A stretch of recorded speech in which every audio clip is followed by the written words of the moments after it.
What's going on, everyone? This is Reidood. Yes, Reidood, not Redude or Reidood. It's Reidood. I guess that's the first thing I'm gonna address in this video. It doesn't make me mad or anything. It doesn't trigger me or anything, but that's how I pronounce my name. I've heard it so many times pronounced in weird ways, and I know my name is spelled kind of funky. I totally get that, but it's Reidood. You know, just for FYI. Nothing against the Cov. I know he called me Reidood a bunch of times on the restream. It's all good, man. I know it's kind of weird, but it's Reidood. Anyway, I kind of want to talk about my personal experience with the Big 20. Just kind of how it was for me as a new speedrunner, and obviously it was my first, not only my first Big 20, it was my first tournament, speedrunning tournament of any kind. So I've only been speedrunning since March. So I want to talk about that. I know there was a lot of new speedrunners, so it's really awesome that the speedrunning community is growing and expanding. It's great. It's really awesome. I really love how together the speedrunning community is. There's definitely a sense of support and community and just very little animosity, and it's very refreshing in gaming, because you know gaming tends to be toxic, especially like modern gaming. If you played any online game, you should know how toxic it is. But anyway, on to the point. The Big 20. So I had a blast. I loved it. It was fun. It was very challenging. Honestly, if it wasn't challenging, it wouldn't be fun. I mean, I definitely enjoyed the challenge of it. Having to learn 19 games in 5 weeks. And I'll get to that whole 5 weeks thing. I know a lot of people mentioned practicing for 4 weeks as opposed to 5, because it's always been 4 weeks, and it was 5 weeks for this one. But I really enjoyed myself. It was a lot of fun. I mean, obviously there were some frustrating moments. There were certain games that were very frustrating. Defender of the Crown. Excuse me, I had to clear my throat.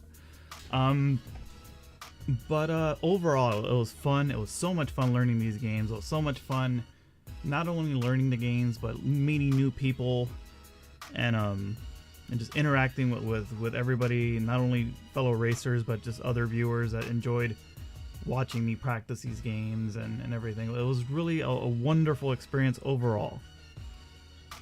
It was great. I don't have a lot of negative things to say about it, but I will.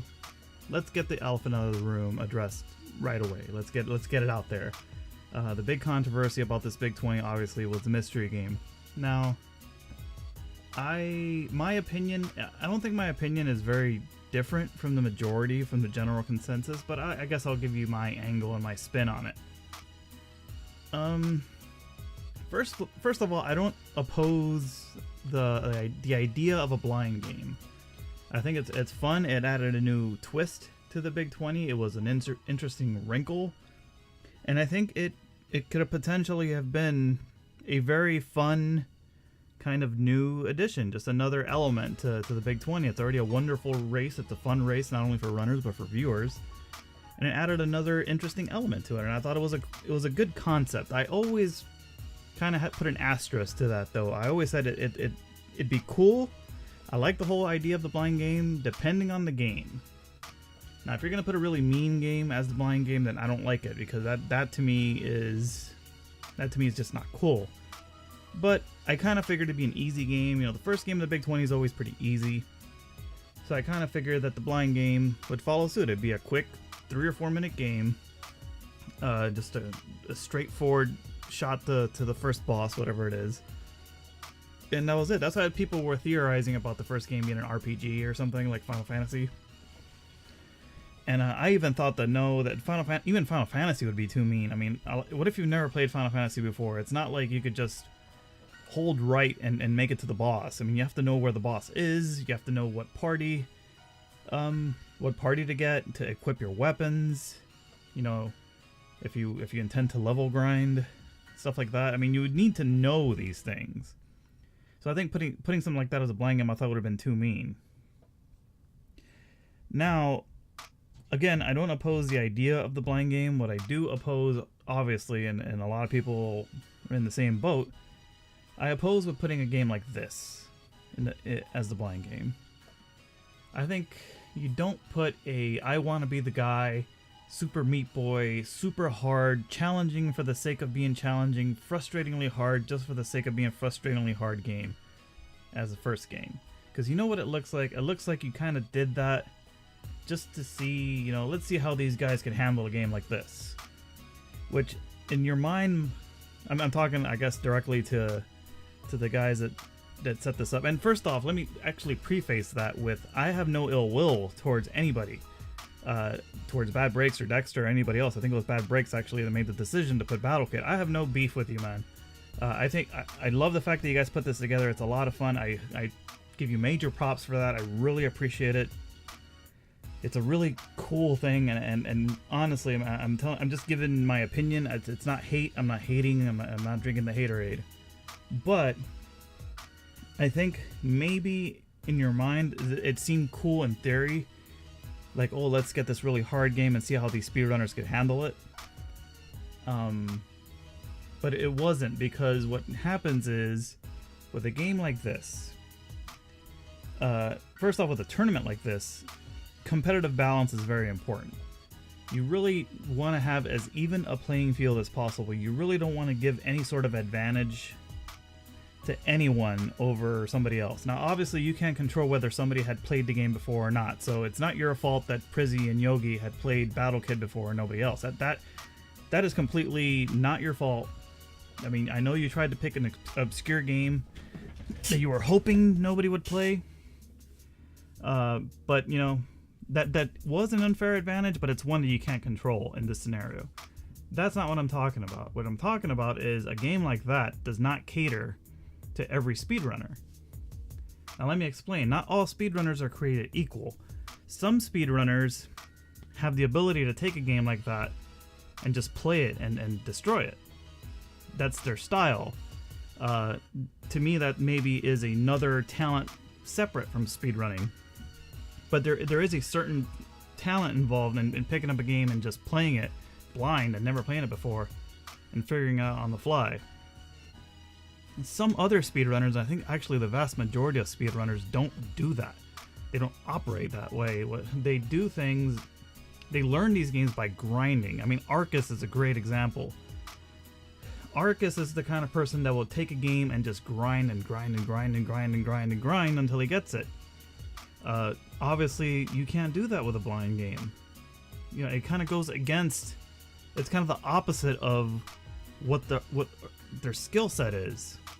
So, basically, a game like this as the blind game will highly benefit, obviously, the people that have played it, but separate from that, it will benefit the people that are adept to picking up games and playing them blind. They're used to playing that, and it also highly benefits people who are used to playing more modern games. If you're a player that has never played much past NES or Super Nintendo, there really isn't any game, a retro game that's like that. That whole I want to be the guy type game, I'm going to use that as an example. That's kind of a newer concept. So if you are a strictly retro game player, you have never played anything like, you don't even know that kind of game exists maybe. So I think it was a good idea in theory, it was a good idea on paper, and I think it was just executed very poorly, and I know it's been beaten to death. That horse has been beaten to death, and I get it. But I just wanted to add my personal 2 cents. I don't think there was any malice behind it. I know some people feel kind of cheated, and I understand it. I understand feeling that way, because to me, if you go back and listen to the game list when it was introduced, it was kind of presented in a blasé kind of way, like, oh, well, Dexter beat it in 10 minutes, kind of presented in a this is a pretty easy game kind of way. So in a way, if somebody feels deceived by that, I can kind of understand. I don't think it was done maliciously, and I don't think it was meant to be deceptive, but it could definitely have been interpreted as deception, so I get that. I totally do. Just overall, I think it was executed poorly. I don't think you guys are going to do another one after this. I don't think there's going to be another blind game after all, after the shitstorm to happen. It happened in chat too, because it wasn't just a bummer for for the runners. It was a bummer for the viewers. I mean, I wasn't in the Best of NES chat. I kind of saw the VOD. But I saw how a lot of people were mad. A lot of people were pissed off.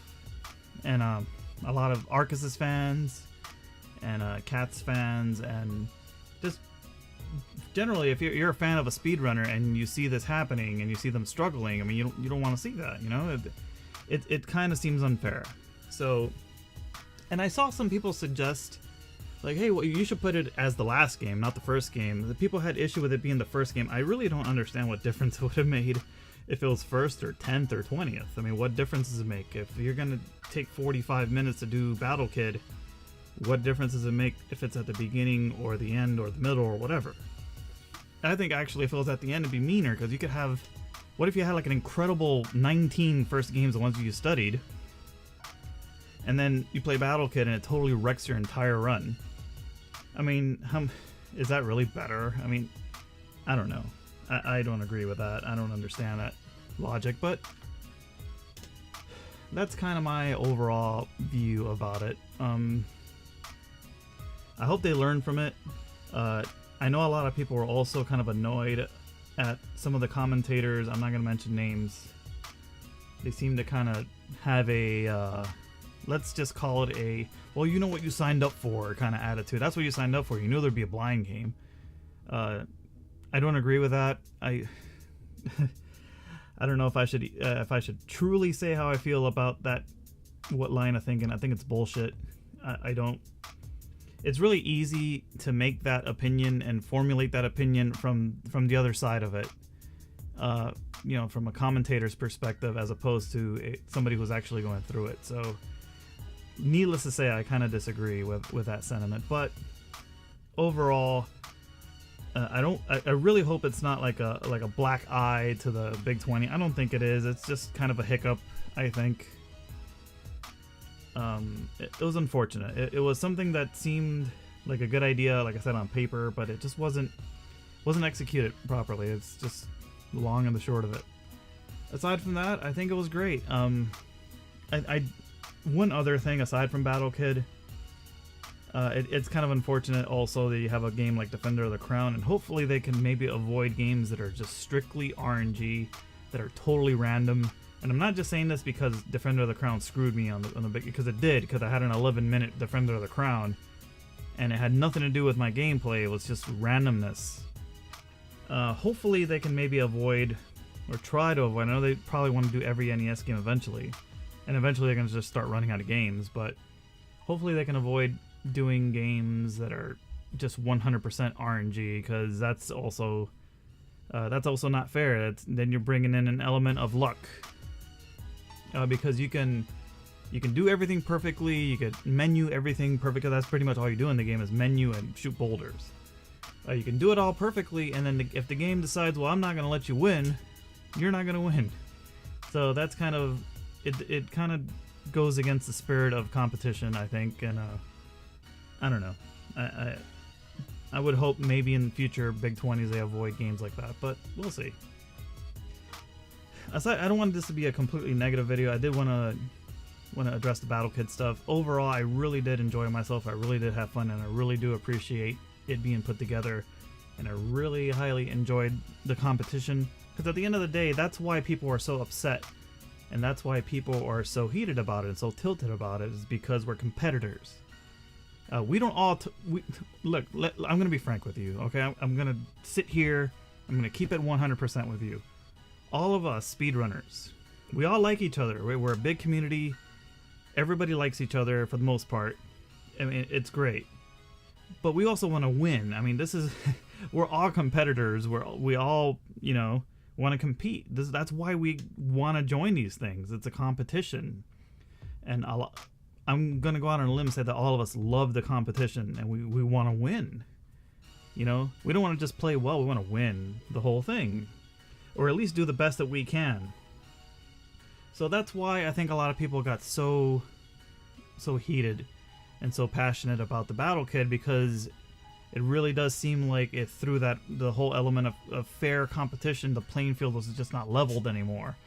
If you're in a 40-minute hole at the beginning of the race compared to somebody who's played it before, excuse me, somebody who's played it before, who just beat it in 6 minutes, you know, that's an insurmountable disadvantage. So that's why people got tilted. That's why I hope you guys understand that. I hope, you know. But like I said, I know the whole video, the tone has been kind of negative, but I really did enjoy it. I cannot wait for Big 20 number 10. It was a pleasant experience. I loved meeting everyone and competing with everyone. It was great. I had a great time, and I really hope we could do it again. And hopefully the next one goes smooth and there's no controversy. I know it's been mentioned a lot that it seems like every Big 20 or every competition has some kind of controversy, but hopefully next one goes silky smooth and it'll be fun and we could all laugh and compete and be cool and all that stuff. I think that's it. I think I'll shut up now. So I'll check you guys around later. Check out the stream if you want, or don't, whatever. Alright, see ya.